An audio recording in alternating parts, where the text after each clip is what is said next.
Good day everyone. So this is continuation of Miss Kimberly Sheen Dihito. So questionnaire method. A questionnaire method is sent usually by post to person concerned with a request to answer the questions and return the questionnaire. A questionnaire consists of a number of questions printed in a definite order. The respondents have to answer the question on their own.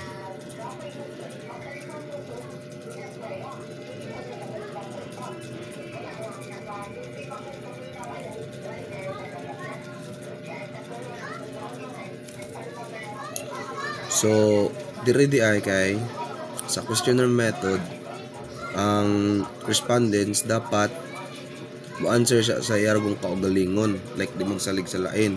So, in short, independent ang atong respondents diri. Steps in questionnaire construction.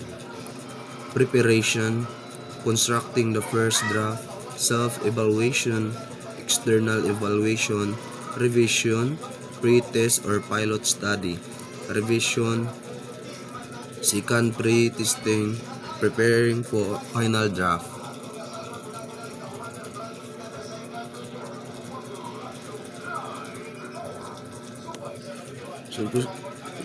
So the process of questionnaire construction involves initial preparation, drafting, and multiple rounds of self and external evaluation and revision. So ang una na to makuan ang final draft is dapat good na to i-test na to ang quality and effectiveness. Una na to i-kuan ang final draft na to. So dapat successful sa ang atong pre-testing or a pilot study to ensure its quality and effectiveness. Essentials of a good questionnaire.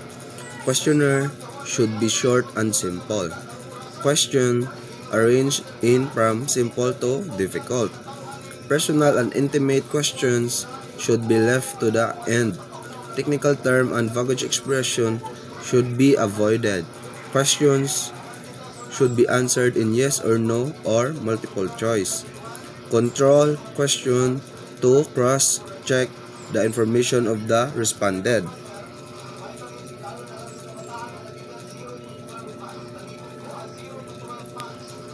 A good questionnaire should be short and simple. Use clear language, avoiding technical or vague expression. Questions must be logically ordered from, so dapat di ay simple to difficult siya. Mao na ang kuan sa good questionnaire. So, with personal or intimate questions left until the end, and include control questions to cross-check information. Advantages of questionnaire: lower cost, time saving, accessibility to widespread respondents, no interviewers bias, greater anonymity, respondents convenience, standard wordings, no variation.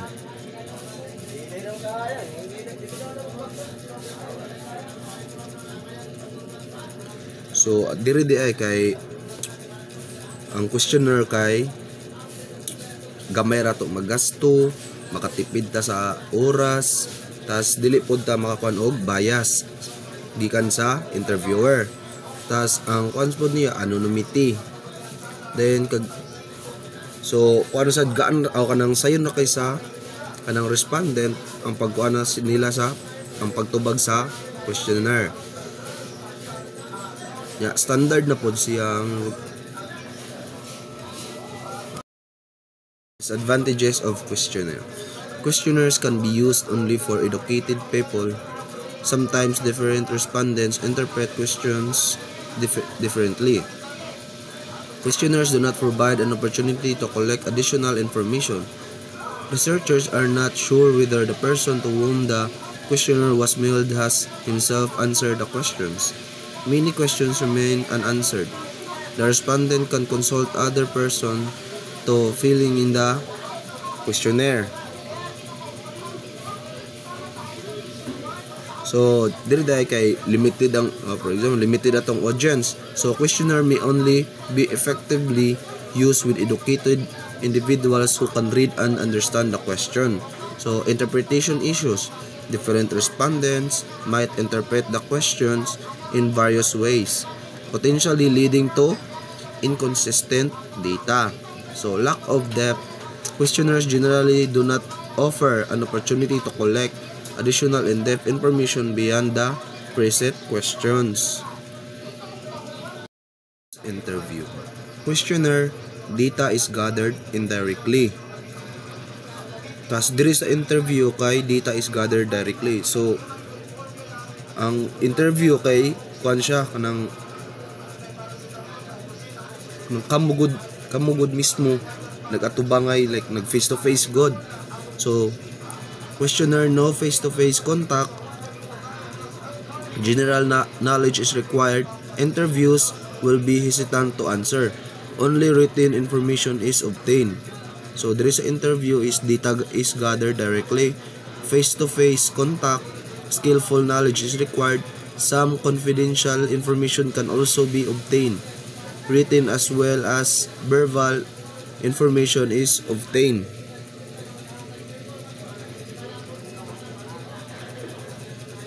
So ang sila gud ay ang interview og ang questionnaire kay nagod sila ikalahian duha. So ang kanidayang mas direct ang personal sa interview kaysa sa questionnaire. Data through schedule. Schedule like questionnaire contain a set of questions. Researcher or enumerators appointed collect data through schedules. Enumerators go to the field, put questions to the respondents and fill the schedules. Enumerators need to be trained. So ang kanilang schedule kay maura ni siya sa questionnaire nga naay questions. Tas researcher or appointed enumerators kay maoy mo collect sa data nga gamit ang schedules. So enumerators go to the field, ask questions to respondents and fill out the schedules themselves.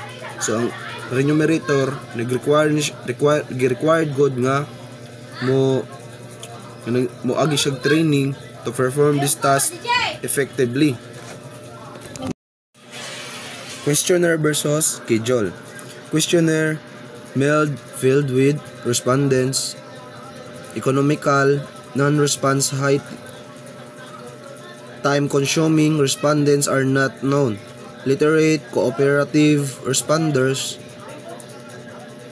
Success depends on quality of questionnaire. Sa schedule is direct contact filled by researcher or enumerator, expensive, non-response low, time-bound, respondent are known. No such precondition. Success depends on quality of enumerator.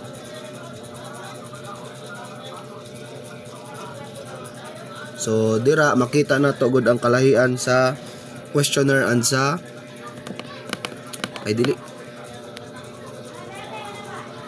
makita gud na to ang kalahian sa questionnaire og sa schedule. Then kani silang duha is gamit ni sila sa research instruments used for collecting primary data. Pero nala sa kalahian duha sa application og execution. Postcard size cards sent to customers and feedback collected through asking questions. Distributor or store audits are performed by manufacturer or distributor through salesman. Information so obtained are used to estimate market size, market share, seasonal sales pattern, etc. Pantry audits from the observation of the pantry of customers to know purchase habit of people, of which product, what brand, etc. Questions may be asked at the time of audit. So, warranty cards for customer feedback. So ang kaning warranty card para ni sa mga customers feedback. Distributor or store audits to estimate market trends, and pantry audits to understand customer purchasing habits. So diri day kay na to ang habit sa customer sa pag-purchase. So these methods involve collecting information directly from customers or observing market activities to gather valuable data for business analysis. Consumer panels pantry audit approach on a regular basis is known as consumer panel, where a set of consumers are arranged to come to an understanding to maintain detailed daily records of their consumption, and the same is made available to investigator on demand. Projective techniques developed by sociologists to use projections of respondents for inferring about underlying motives, urges, or intentions, which are such that the respondent either resists to reveal them or is unable to figure out himself.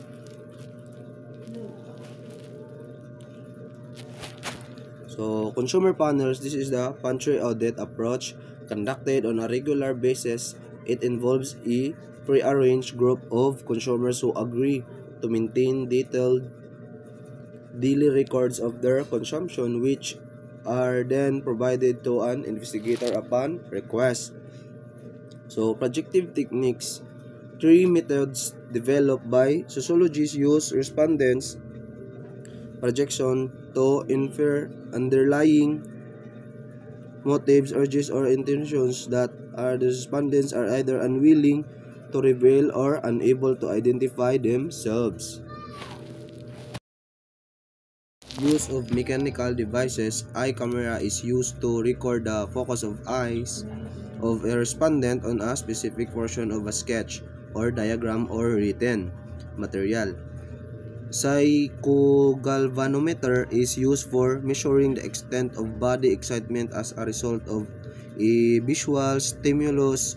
Motion picture camera is used to record movement of consumer at time of purchase.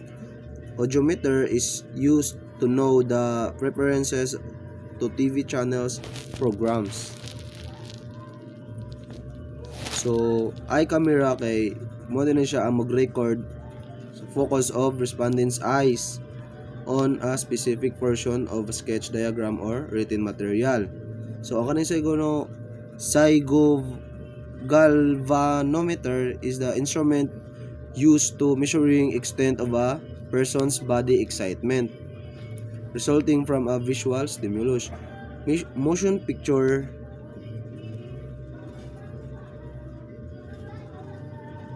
this camera is used to record a movement of consumer. So, ang audiometer, this device used to determine preferences for TV channels and programs. Some other methods for data collection, observation likely in the market.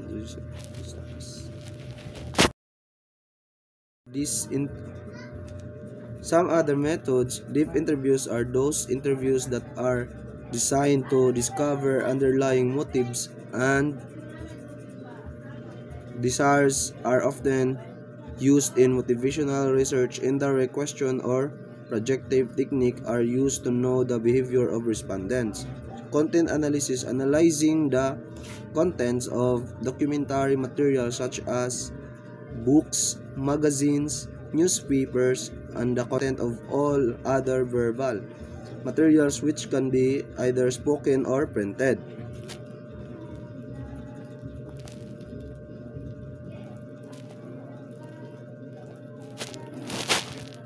So, kanina yung deep interview, yung purpose is to design to discover underlying motives and desires. Usage niya is often used in motivational research. Then, ang kaning content analysis involves analyzing the content of documentary materials.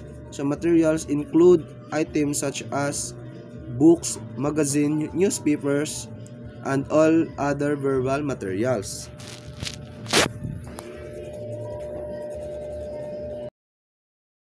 Of data collection, nature, scope, and object of inquiry, availability of fund, availability of time, degree of precision required.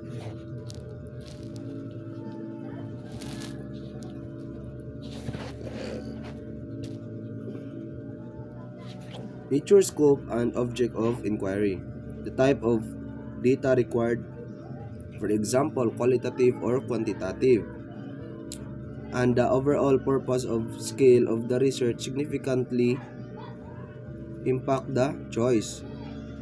So, availability of fund, the budget allocated for the research plays a crucial role. Methods like extensive personal interviews can be expensive due to personal and travel costs. Availability of time constraints influence the feasibility of certain methods if the research needs to complete quickly. And degree of precision required, the desired level of accuracy and detail helps determine the method. Some methods, such as structured interviews or controlled experiments, must be relevant to the research problem. It should be collected through formal or standardized research tools. The data should be such as these can be subjective to statistical treatment easily. The data should have minimum measurement error. So, relevance to the research problem, the data collected must directly pertain to the specific question or objectives of the research. So, use of formal or standardized research tool. Data collection should employ, establish, and validate instruments such as standardized tests. Suitability for statistical treatment, the data should be gathered in a format that allows for straightforward organization and statistical analysis, minimizing measurement error. Procedures must be implemented to ensure the accuracy and validity of the data collection process, aiming to reduce errors in measurement to the lowest possible level.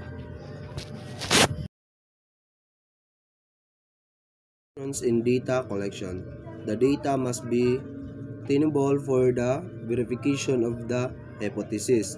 The data should be collected through objective procedure. The data should be accurate and precise. The data should be reliable and valid.